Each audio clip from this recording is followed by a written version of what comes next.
Halo netizen. Halo. Hai, apa kabar?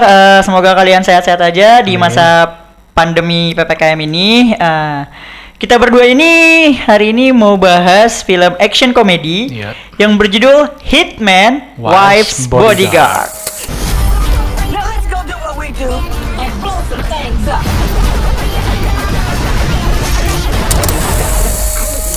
Mother, don't you think I think you're yes. Mother? Thank you.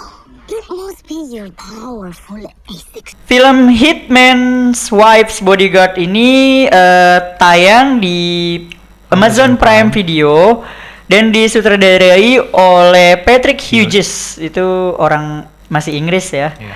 Nah, diperankan oleh masih sama dari film sebelumnya. Sekilas info buat kalian, sebelum nonton film ini kalian nonton dulu yang film sebelumnya sih. Kalau menurut gua, saran dari gua, karena di sini karakter si Ryan Reynolds sama Samuel L. Jackson tuh masih sama di sini. Cuman di sini bedanya ada istrinya, yaitu si Salma Hayek ya. Dan tiga karakter ini senior semua sih menurut gua, walaupun si Ryan Reynolds baru gitu. Ditambah ada Antonio Banderas ya kan. Nah, film Hitman Wife's Bodyguard ini nggak ada sangkut pautnya memang dari Hitman Bodyguard, tapi nggak ada salahnya kalian nonton dulu Yang pertama. kisah dari antara si Ryan Reynolds sama si Samuel L. Jackson ini sebagai Hitman Bodyguard gitu. Film ini menceritakan tentang dari The Bodyguard, si bodyguard Michael yang diperankan si Ryan Reynolds, bertemu kembali sama si Darius, si Samuel L. Jackson, yang dimana ternyata si Darius ini diculik sama komplotan dari salah satu musuhnya si Antonio Banderas itu si Aristotle.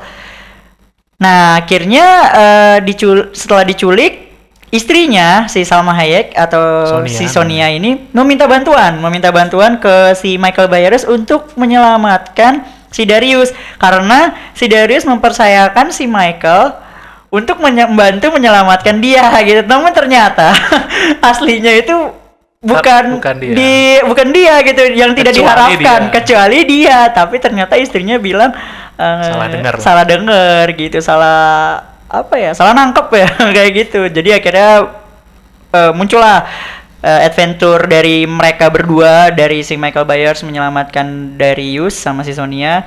Lalu setelah sudah diselamatkan, ternyata ada lagi kilas balik dari masa lalu si Sonia.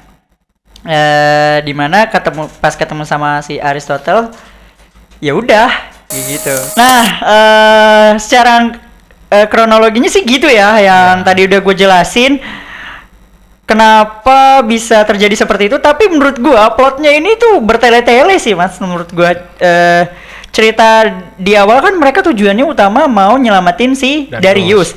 Tapi kenapa disangkut pautin langsung ke masa lalunya si Sonia gitu? Jembatan buat motifnya itu nggak jelas gitu.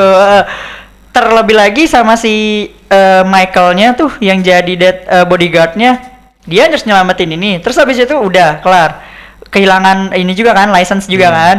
Terus kemudian udah nyelamatin Darius, udah cekcok, balik lagi akhirnya ada konflik baru lagi, ketemu sama bapaknya lah. Terus kemudian bapaknya ternyata ininya security dari si Aristotle itu buat gue terlalu kemana-mana ya, menyebar itu aneh gitu, kita nggak bisa nangkep kemana-mananya gitu. Makanya tadi gue jelasin sinopsisnya ya udah sepengetahuan gue aja gitu. Emang ribet sih, gitu. Plotnya tuh nggak jelas fokusnya antara Michael Byers-nya masalahnya dia atau masalahnya si Sonia istrinya atau masalahnya si Darius. Jadi ya udah kita mau ngikutin nama nih. Awalnya si Darius dulu, Michael Byers bapaknya, ternyata bukan bapaknya. Mungkin karena ini komedi ya. Jadi ya udah acak adut lah semuanya. Jadi kita ya udah nikmatinnya, ya udahlah terserah lu. Plotnya nggak jelas. Ya yang penting seru aja.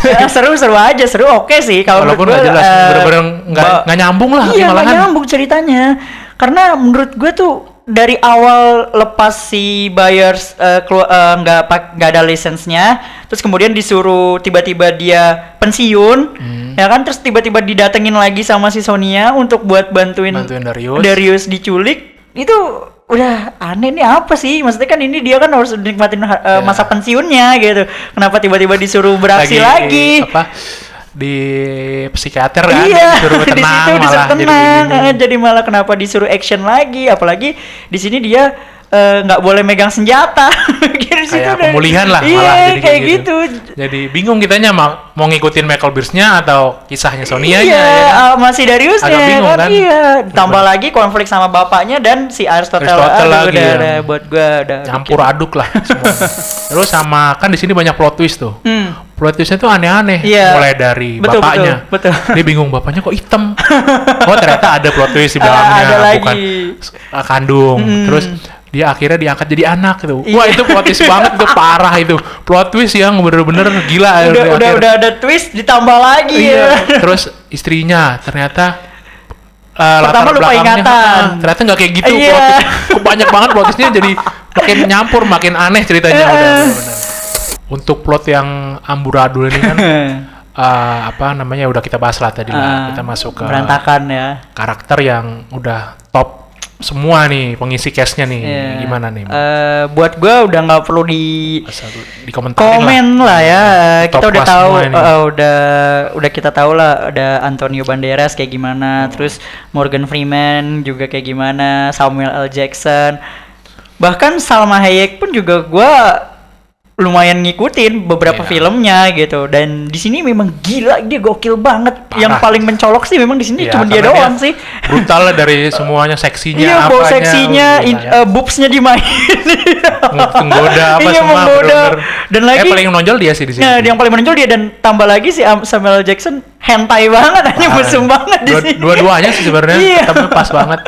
Cocok kayak chemistry-nya. Malah si Renel di sini kayak anak kecil Iya, ya, nggak gitu pengaruh. ya kan emang ibaratnya gini loh Mas, si Ryan Reynolds di sini kan aktor masih Yang baru, paling muda dari paling semuanya muda dari yang- segalanya, iya, dari walaupun semuanya udah yang senior tadi gue tetap sebutin. paling junior lah. Ah, istilahnya junior di sini. dari mereka berempat semuanya, gitu. Jadi makanya mungkin dinyein, Nah, di baru nggak kelihatan. antep-antep, iya kayak gitu. Walaupun jokes-jokesnya ya emang kata-katanya gitu, tapi Iya. ya tetap aja nggak kelihatan.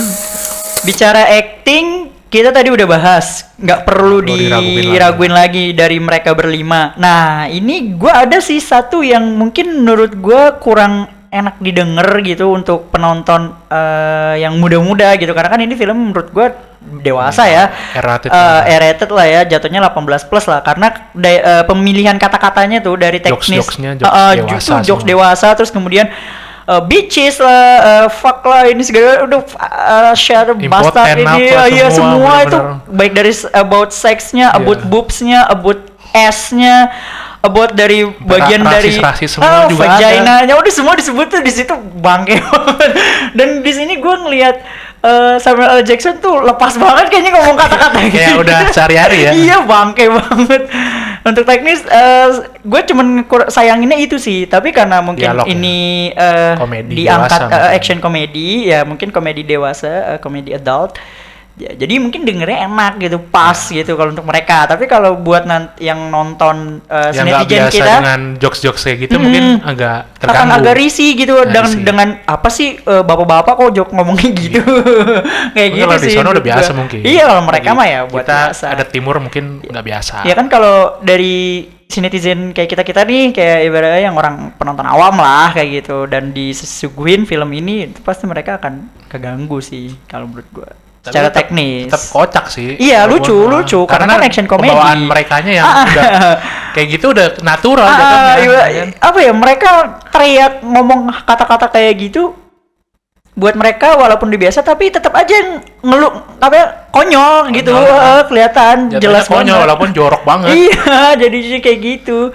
Terus sama yang gue suka, tadi kan gue masih agak kurang sedikit gitu kan. Tapi kalau yang gue suka di sini paling setup tuh bagus sih kalau menurut gue. Terus visual tembak-tembakannya, Ya, terus action-actionnya actionnya Total banget ya. keren banget sih kalau Kejar-kejaran di sini. mobil, terus Nah, helikopter, terus yang di boot hancur-hancuran. juga. Iya. Ya, itu keren banget Benar-benar sih. semuanya terpikirkan lah, semua props harusnya. Propnya ke-prepare banget ya gitu, dari teknis senjatanya pun juga. Iya. Menurut gua tuh dari yang pistol kecil, pistol besar, yang Ya, shotgun, senapan, sniper, semua. segalanya itu. Sampai yang drill di bawah laut, Nah, kayaknya iya, yang kayak gitu semuanya juga. pikirin banget gitu loh. Kesimpulannya, film Hitman's Wife's Bodyguard ini menurut gua ditontonnya tuh kalau yang untuk umur di bawah 17 Jangan mungkin deh. dibimbing gitu ya, karena ada beberapa bagian adegan atau scene yang menurut gua agak adult gitu di dalam mobil itu tuh brengsek banget menurut gua sih. Anjir itu sih Samuel. Terus kemudian story-nya yang dengan berantakan dan amburadul gitu tapi ditutup dengan komedi-komedi jokes yang menurut gua ngeselin tapi ya oke lah gitu. Film ini gua kasih skor mungkin 7/10 kali ya. Kalau lu gimana, Kalau Mas? gua karena ceritanya doang sih. Kalau jok-joknya sih gua nanggap semua Iya. karena lucu. Ah. Apalagi mereka udah top actor semua. Kalau gua 6,5 sih, karena gua gak demen ceritanya doang. Iya sih, sayang banget ya. Sayang banget, bener-bener. banget ya Kita ceritanya. ngikutinnya nggak enak jadinya. Kita cuma ngikutin jokesnya aja. Walaupun kita cepet-cepetin juga tetap masuk. Masuk karena jokesnya dari awal sampai akhir pun semua ada kali ya. Berkaitan, iya. Kayaknya ada gitu. Walaupun diselip-selipin di tengah-tengah di mana itu ada selalu kayak gitu. Slapsticknya lah ya, slapsticknya itu ada semuanya.